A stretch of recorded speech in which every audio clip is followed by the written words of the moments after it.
Hey everyone, welcome to another video from Melbourne Gardener. Thank you so much to um, James, who commented and requested me to give an update. I've been a bit lazy, I suppose, but also a bit busy. So I thought I'd give you an update on a couple of things. Number one, just giving you an update on my mandarin tree. It's doing well. It is in the middle of winter right now, and it seems like the mandarins are fruiting, but there's also some flowers coming up. So it's quite strange. These mandarins have been on the tree for quite a while. I would say they started growing, probably at least 6 months ago, and it's just been slow going. We did pull one out, and we kept it with all of our other fruit for quite some time, probably about a week or two, and then about 2 weeks, and we ate it. The mandarins were kind of small, but they were sweetish, sourish. I quite liked them. They didn't have much pips at all, and this is a imperial mandarin dwarf. So I was quite happy with this. Hopefully in years to come, this will be a very prolific mandarin tree. I have, as you may have known, I put a mulberry tree right next to here. It was something that I got from a local person who reached out. So it is a dwarf mulberry tree. And hopefully this year we'll get some more fruit, because the fruit was quite nice. What else has been growing in my garden? Lots and lots of potatoes. Oh look, so these rosemary have been just flowering. It's got really pretty purple flowers. Potatoes everywhere. I think I did not pull out my potatoes, so clearly they're just going wild and crazy. But look, it's actually quite nice to have all these potatoes. Not that I eat all of them, but what I do is I do dig them up and then I give them to friends, just as a little gift. Sometimes when you go to a friend's house and you give them chocolates, they're kind of like, what should I do? Should I re-gift these chocolates? With potatoes, at least they can eat them. I have a couple of fig trees, but one of them is not doing very well. There's all the leaves kind of fell off. I'm not sure if it's dead or not, but we'll see. This fig tree is kind of doing okay.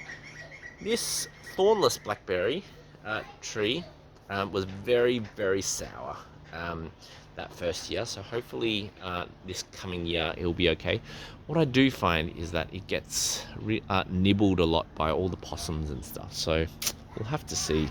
This area does get attacked a lot by possums. This poor little avocado tree that never ever grew. I don't want to pull it out, but we'll see how it goes. We'll just leave it there. You can probably see some alpine strawberries coming out of the mulch. I am looking forward to alpine strawberries next season. They are always really nice. What else? This one I inherited. I don't really know what it is. I think it's capsicum, but I could be wrong. Looks like some kind of chili. I'm just gonna leave it and see how it grows. I eventually want to. I was going to move it, but I think I'll just leave it.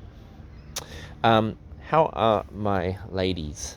They are doing okay.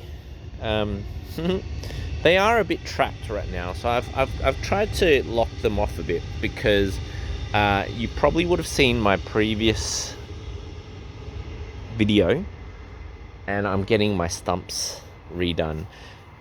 The baseboards haven't been put back together yet, so so I don't want them to go digging and scratching all underneath the house. So this is why I've locked them out, and they're quite comfortable there. They do escape, I must admit. Oh, I need to give them more water. They do escape, and what they do is they just fly out here, and I just really can't stop it. I tried to put wire all over here, and they still found ways to escape. So, and the funny thing is, I used to have my little laying box over here, and what they would do is they would escape and just, I mean, because they're so used to coming over here, they would find no laying box here, and they just lay on the ground. So it's a bit strange, but I mean, they're just habitual animals. I mean, we're all habitual. What I'm also finding is, look, in winter, and because of this kind of setup, I haven't really been able to clean inside this the coop. So I'm sure there's just lots and lots of chicken poo in there. Hopefully, I can get these baseboards and everything done very soon, and I can, yeah, just let them out and enjoy the rest of the yard. I need to get rid of these. These are all offcuts and everything from underneath, all the rotten wood, etc. What I've done is I've tried to salvage all of the hardwood. So the wooden stumps that I had underneath that got replaced by concrete stumps, I've piled up here. It's probably going to take a year or two for it to really dry off. And look, there are some nails here and there, but that doesn't matter. I'm just going to burn it anyway.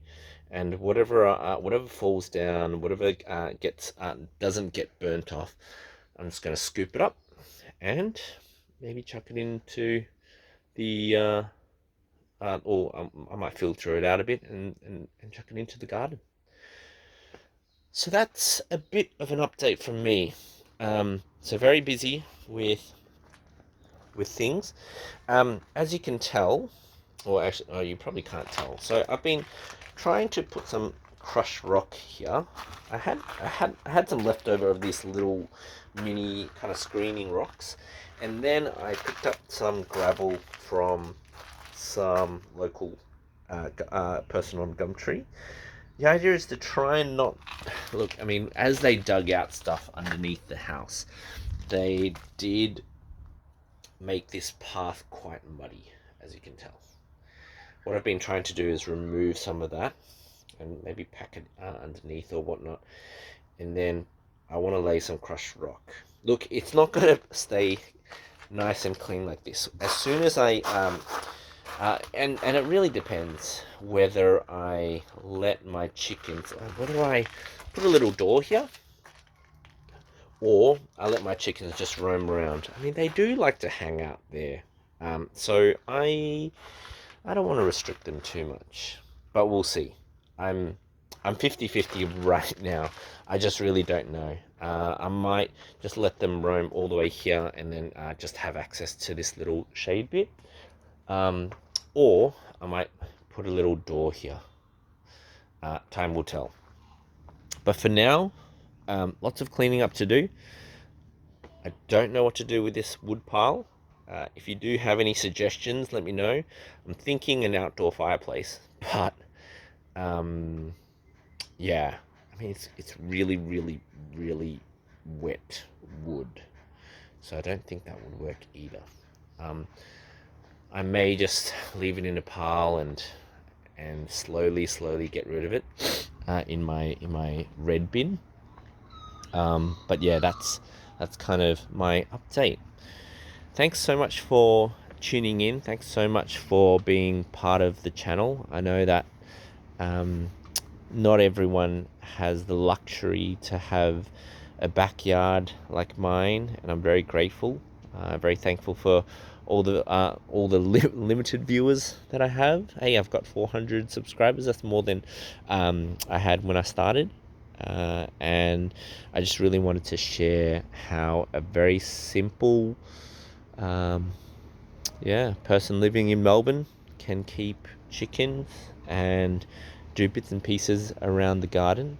If you have tips, if you think that you can contribute, please do. Please comment. Please, share some wisdom so that everyone can learn. I'm certainly learning every single day, and I'm not going to get it right. As you can see, my little shade tarp is kind of dying there. So I need to do something about that. Maybe not right now. I feel like I may have to replace it and then think a little bit more about how to not make that happen again. I mean, I could duct tape that and whatnot, but it'll probably just keep on happening. So I do need to have a little think before I act. That's about it, guys. I hope you enjoyed this video, and we'll see you in the next one. Take care.